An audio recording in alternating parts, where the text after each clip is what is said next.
dire merci, sincèrement merci, aux dignes et distingués représentants de la mairie de Paris pour l'occasion qu'ils nous offrent de prendre contact avec d'éminentes personnalités, authentique expression de la volonté démocratique des citoyens et citoyennes de la cité parisienne. Et à travers elle, de pouvoir saluer avec solennité, avec sincérité et vigueur, le vaillant peuple de France. Nous vous disons merci parce que nous saisissons la signification de cette assemblée. Elle est le témoignage concret d'une volonté, celle de consacrer solennellement l'amitié entre la Guinée et la France. Et c'est pourquoi elle dépasse les dimensions singulières de la ville de Paris pour atteindre à celle de la France tout entière. Monsieur le maire, vous avez prononcé quelques mots qui ont une résonance en nous. Vous nous permettrez de revenir sur certains. Vous avez parlé de l'histoire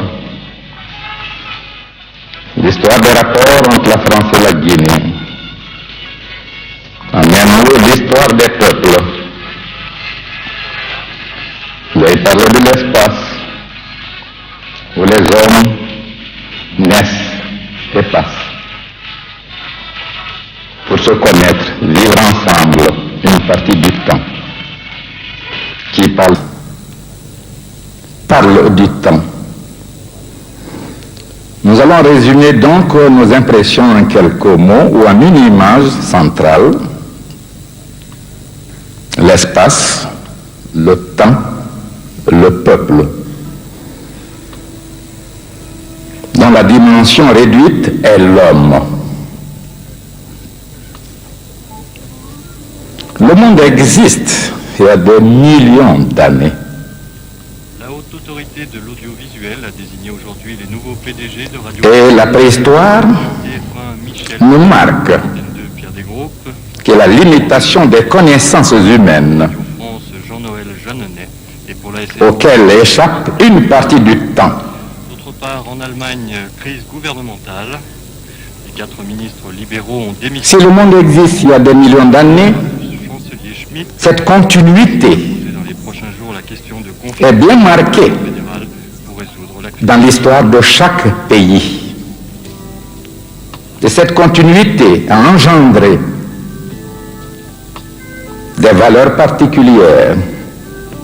Les peuples s'étant constitués, chacun dans une partie de l'espace avec ses caractéristiques particulières.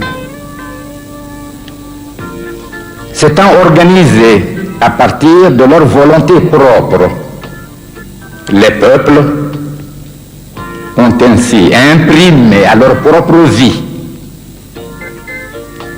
la portée historique de leur propre combat sur la nature, en vue d'être et en vue de se développer.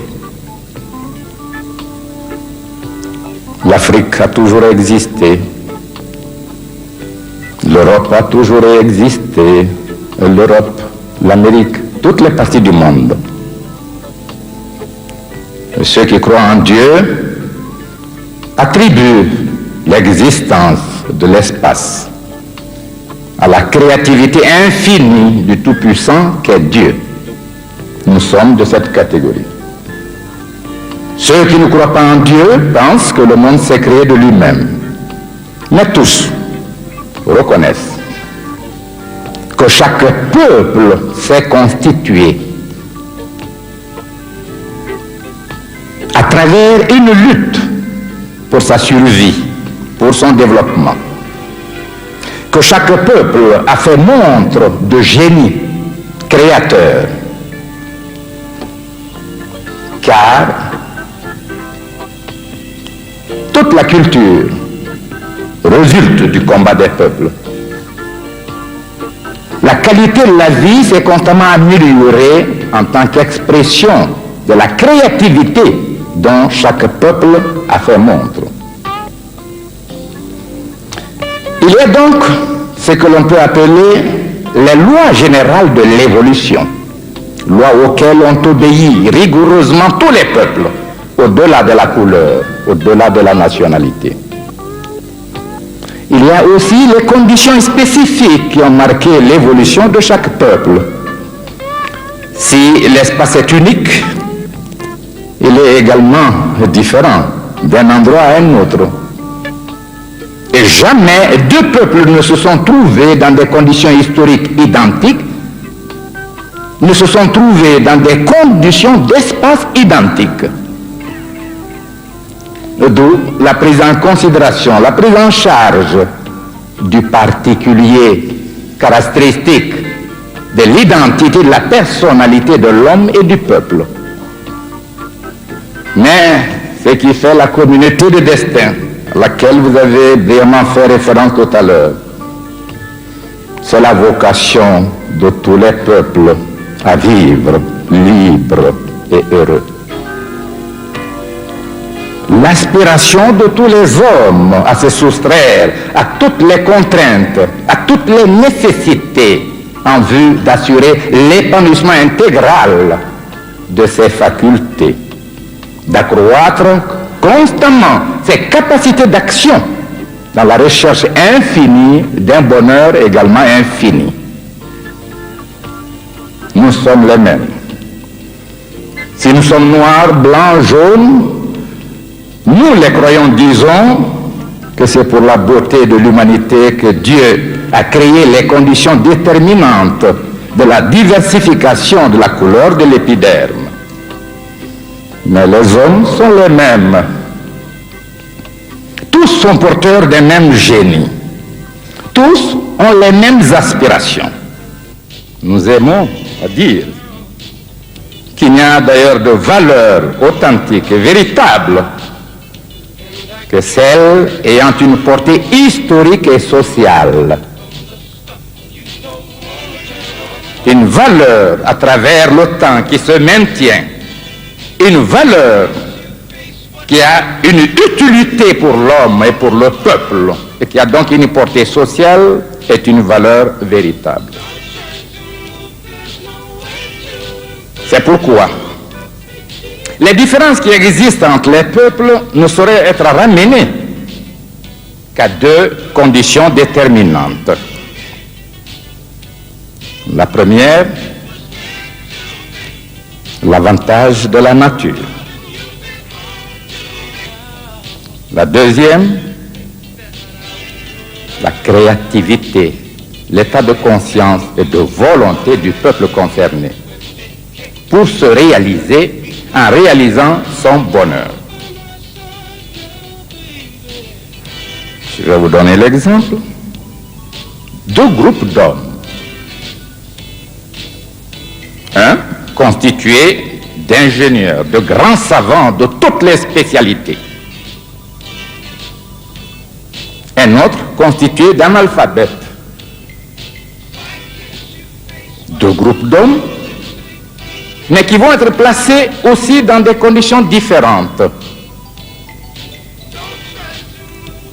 Les hommes scientifiques, on les place sur une terre inculte, impropre à toute activité agricole.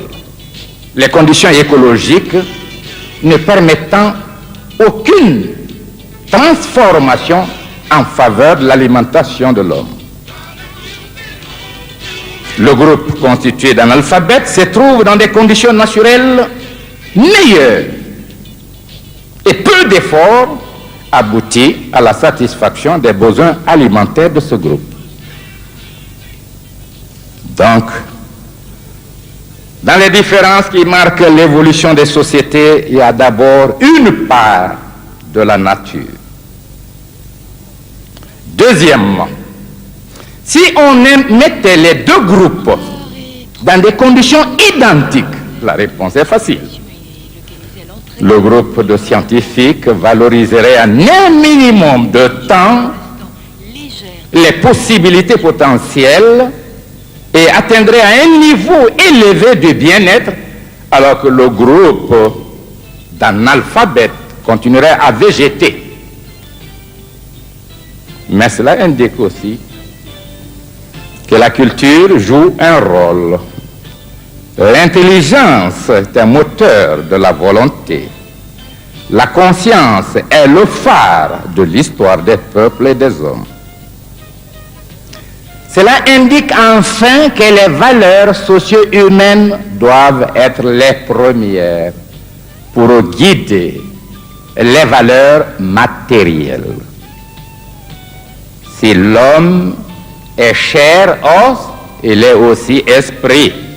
Et sa supériorité ne peut être fondée que par la justesse de sa pensée, de l'esprit qui va régir son comportement, de la finalité qu'il assigne à toute activité physique.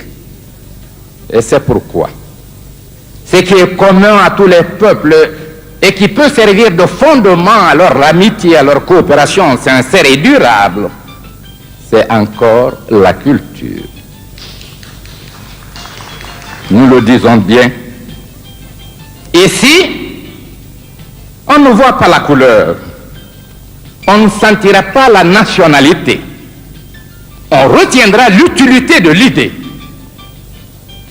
et les motivations de l'homme, du peuple, pour dynamiser le comportement et améliorer la qualité de l'existence.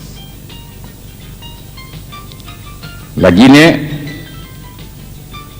a eu le privilège historique du XIIIe siècle jusqu'au XIXe à abriter la capitale des grands empires de l'Ouest africain.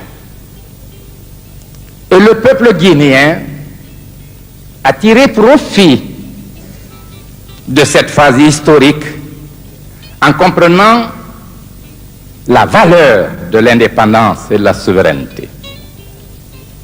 La nécessité pour l'homme, pour qu'il soit homme, d'être responsable de sa vie. La dignité exprimant cette indépendance, cette responsabilité de l'homme face à la vie. Et c'est pourquoi, mes chers frères, ne soyez pas du tout étonnés. Si la Guinée a été seule, peut-être, à choisir la voie de l'indépendance, alors que les dispositions de la nouvelle constitution fondant une communauté franco-africaine apparaissaient comme généreuses. Mais le sens de la liberté était très aiguisé. Un deuxième facteur, les jeunes de Guinée s'étaient mobilisés pour des raisons qui vous échappent en France. Notre pays n'avait pas connu de parti politique au sens vrai du mot, mais des mouvements à caractère tribal qui organisaient la lutte intrasociale.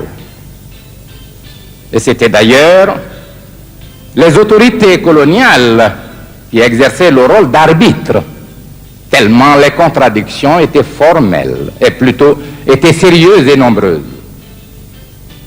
Nous étions à peine une douzaine de jeunes, âgés de 17 à 25 ans, à prendre la décision de transposer notre amitié sur les bancs de l'école dans les structures d'un parti qui aurait un contenu national. Deuxièmement, en Guinée, les femmes étaient considérées comme des esclaves. La femme était considérée comme une marchandise. On se la passait, je m'excuse de l'expression, mais c'est vrai. Notre parti a pris position contre toutes les faiblesses, toutes les insuffisances, toutes les inégalités que connaissait notre société et a élaboré un programme qui a servi de motivation à tous, au-delà de la couleur, au-delà du sexe, à adhérer au Parti national, qui était un parti d'opposition et qui pendant 6 ans est resté un parti d'opposition et n'a pu être le parti dominant qu'à la 9e année. Mais la Guinée était déjà à mutation politique. Moi, que vous connaissez comme leader, je ne suis pas de Conakry. Aucun de mes parents n'a vécu la ville de Conakry. Mais opposé aux citoyens de Conakry, nés à Conakry, de souche conacrienne, le peuple m'a plébiscité avec 78% des voix comme maire de la ville de Conakry. C'était la preuve déjà d'une mutation politique que, sur le plan idéologique, sur le plan politique, le peuple voulait d'une nation et s'engageait dans la construction de cette nouvelle réalité. Aussi, la liberté qui nous est chère a fait l'objet du contenu de toutes nos conférences. On attribue à une incompréhension entre le général de Gaulle et nous l'avènement de l'indépendance de la Guinée. Monsieur le maire, vous me permettrez ici de rendre un hommage solennel au général de Gaulle et de vous dire, certes, nous ne sommes pas de même idéologie, mais nous reconnaissons le rôle historique de premier plan qu'il a joué au niveau de l'histoire de son pays, la France. Nous avons vu en lui un patriote sincère, dominé d'une volonté de donner à la France non seulement sa liberté pour la reconquérir, mais sa personnalité et sa dignité. Et nous pensons qu'il est resté conforme à ses objectifs qui s'étaient fixés. Nous reconnaissons un deuxième fait. N'eût été le général de Gaulle, peut-être que l'indépendance de la Guinée serait toujours une réalité de l'avenir, mais pas celle de l'année 58. Nous lui sommes redevables de l'indépendance de la Guinée. Une analyse des faits démontre que c'est parce qu'il a un sens de dignité qu'il y a eu cette parfaite harmonie entre le dire et le faire. Alors que le projet de constitution était un peu équivoque quant à l'accession immédiate, mais la phrase prononcée par le chef du gouvernement français à Conakry disait au peuple guinéen, si vous voulez l'indépendance, vous pourrez la prendre le 29 septembre.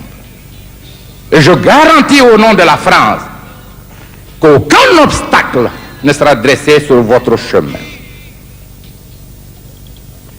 En France, il y a eu des partis politiques qui disaient, ah, c'est une personnalité, le chef du gouvernement qui a fait la déclaration, mais il faut une réunion de l'Assemblée, il faut telle et telle procédure. Il a dit non. Et la Guinée, sans effusion de sang, a fait le passage qualitatif d'un stade colonial à un stade d'indépendance totale, de souveraineté totale. Et chaque fois que nous ferons l'histoire de notre pays, nous rendrons hommage à celui que nous considérons comme élément déterminant de cette accession de la Guinée en quelques heures après un vote. C'est ça. Et d'ailleurs, en signe de reconnaissance, tous les ouvrages que nous avons eu à publier. Le 28e tome sortira ce mois-ci, des presses.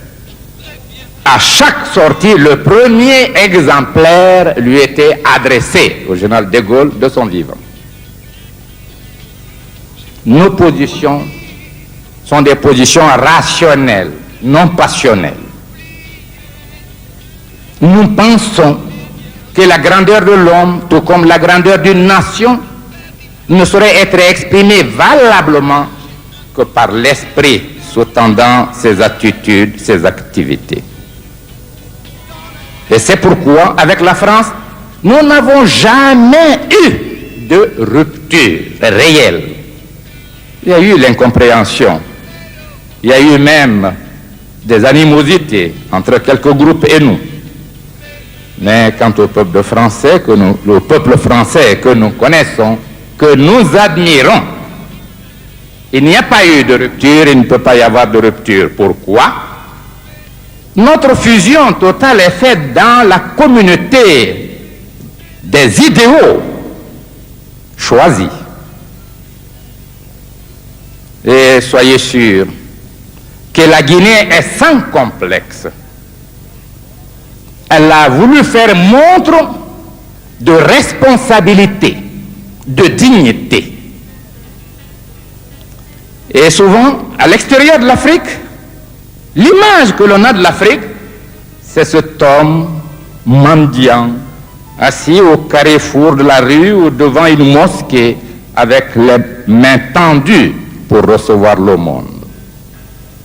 Et même ceux qui, par générosité ou par compréhension de la nécessité de l'aide, apportent cette aide, ils la font souvent dans des formes blessantes. Nous disons, quant à nous, l'histoire, ce n'est pas une course de vitesse. C'est une course de fond sans fin. Pour valoriser l'existence de l'homme, il faut nécessairement avoir une conscience historique, et une conscience sociale, et une conscience politique, et une conscience économique, et une conscience culturelle, et une conscience humaine en un mot. Ce n'est pas le degré de richesse ou de pauvreté qui servirait chez les hommes intelligents à sa classification, mais c'est ce qu'il aura représenté sur l'échelon universel de la pensée universelle. C'est cela qui se confondra avec lui. Mais la singularité qui a marqué l'accession de mon pays à l'indépendance a été malheureusement exploitée contre le peuple français qui a été induit en erreur. Parmi ceux qui sont là, beaucoup sont venus avec générosité. De ce monsieur Sékou Touré, on en a longtemps parlé. Je ne le connais pas, je voudrais le voir. Qu'est-ce que c'est? Beaucoup sont venus en répondant à votre invitation. Et beaucoup se posent la question, quel est cet homme? Je voudrais vous mettre à l'aise. Cet homme est un fils de la Guinée. Cet homme est un être simple qui a commencé la vie à 17 ans, qui n'a bénéficié que de l'enseignement primaire. Cet homme a été brimé tout jeune. Un arrêté interdisant au secteur public et privé de lui donner un emploi. Cet homme n'avait rien. Et au moment où pour la première fois son parti, le Parti démocratique de Guinée, l'avait choisi pour être le candidat député pour le Parlement français, il lui était réclamé 5 000 francs. C'est-à-dire 50 francs français aujourd'hui. Cet homme, pendant un mois, était incapable par lui-même de trouver les 5 000 francs. Mais cet homme était déjà dans la conscience des travailleurs de Guinée. Il assumait les fonctions de secrétaire général de l'Union territoriale des syndicats. Et celle plus importante, de premier responsable de la Confédération panafricaine des syndicats.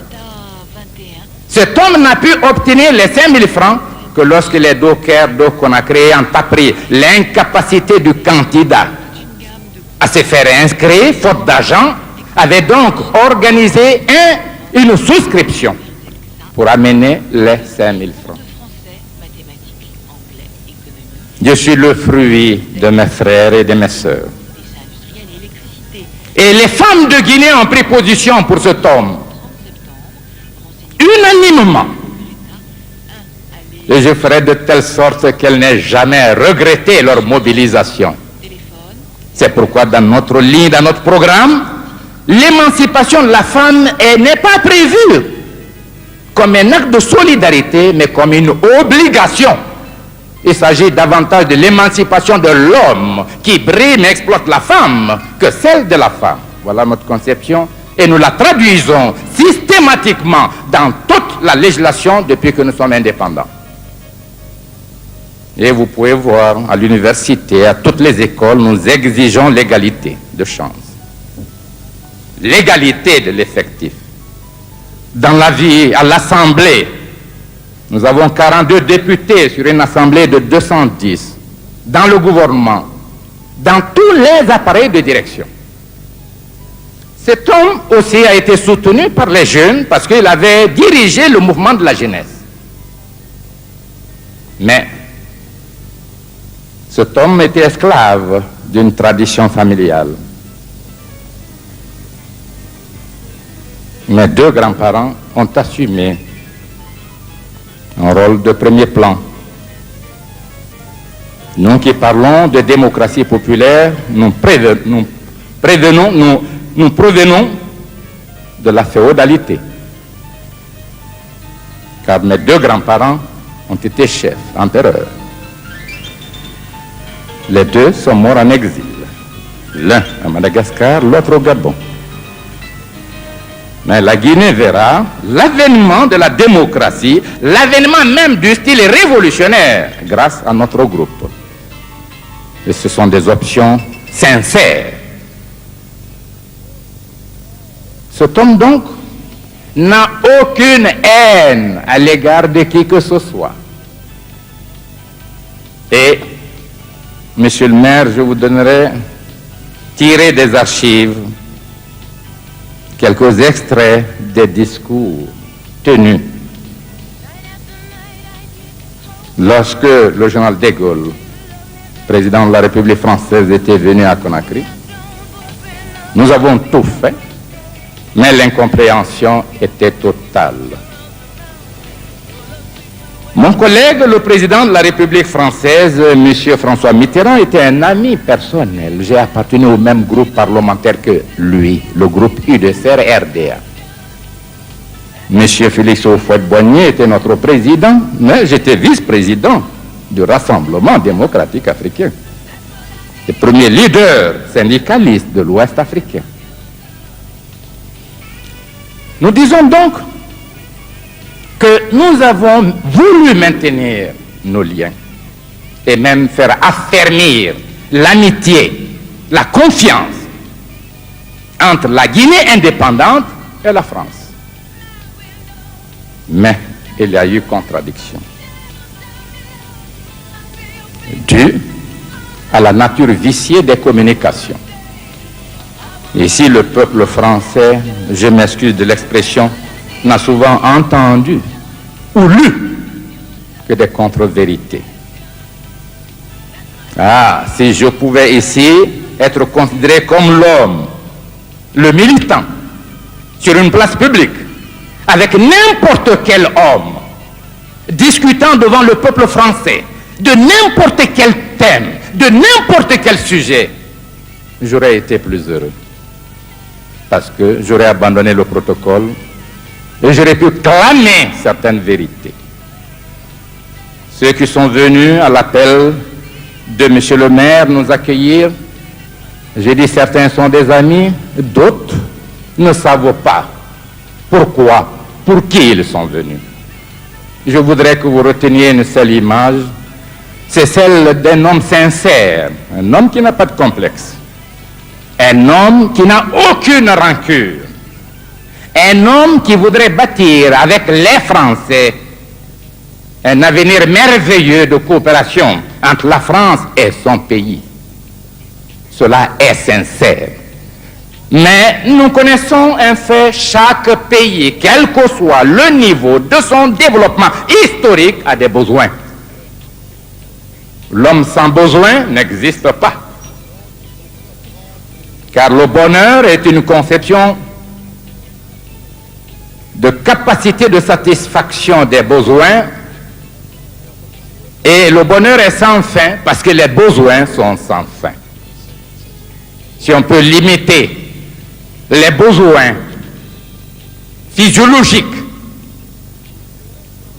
mais les besoins culturels sont sans fin, l'esprit inventera toujours une nouvelle forme de l'éthique et poussera l'homme à sa réalisation. Nous sommes venus donc exprimer cette volonté sincère de coopération durable avec la France, avec son gouvernement, avec tous les milieux. Mais nous ne venons pas tendre la main. Nous ne quémanderons jamais. Nous nous comporterons toujours en homme responsable, en peuple responsable et digne. Nous disons la dignité, c'est l'harmonie entre le dire et le faire. Nous tâcherons de rester dignes. Nous respecterons tous nos engagements. Voilà donc, Monsieur le maire, la signification que nous accordons à l'occasion que vous avez bien voulu nous offrir à nous adresser à ces illustres personnalités représentant les différents milieux de la ville de Paris et donc de la France. Nous vous disons encore merci. Nous vous disons jugez-nous par nous-mêmes et non parce qu'on dit de nous. Et pour vous mettre à l'aise, avec votre permission, Monsieur le maire, je ne voudrais pas abuser du temps. Quel est le mot qui vient à l'esprit du français? En Guinée, il n'y a pas de droit de l'homme. Voilà ce qui est chanté. J'aiderai les auteurs en faisant un poème sur leur création et en les ridiculisant. Je vous assure, au nom de tout ce qui m'est cher, de mes grands-parents qui ont symbolisé la résistance africaine, de moi-même qui ai dirigé, organisé cette résistance jusqu'à l'indépendance, en tant que leader des syndicats, leader des jeunes, jamais un homme en Guinée n'a été poursuivi pour raison politique, raison de délit de presse, raison de délit de parole. Si vous lisez mes thèses philosophiques, pour moi, il n'y a pas de raison d'État.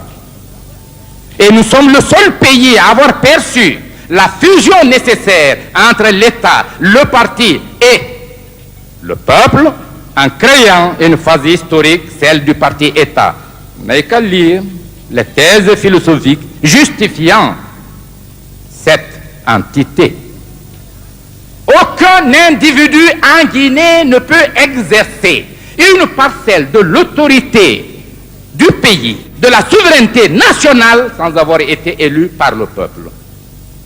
À 17 ans, tout le monde est électeur. Aucune loi ne peut être votée par le Parlement guinéen sans avoir été soumise sous forme de projet à tous les villages et à tous les quartiers pour que le peuple le discute, en détermine d'abord la moralité en laissant au Parlement le soin de donner la forme régulière à la loi. Aucun peuple ne le fait. Nous sommes d'une démocratie avancée. Et ce n'est pas par orgueil quand je dis que notre système démocratique est en avance. Je voudrais que les plus sceptiques viennent en Guinée. Monsieur le maire, j'ai connu au hasard votre illustre adjoint qui était venu en Guinée et qui m'a fait l'honneur d'une visite, sachant très bien que tout Français qui viendrait à Conakry viendrait avec un héritage de l'action nocive de la presse. Je lui ai demandé de bien vouloir se promener avec moi un peu.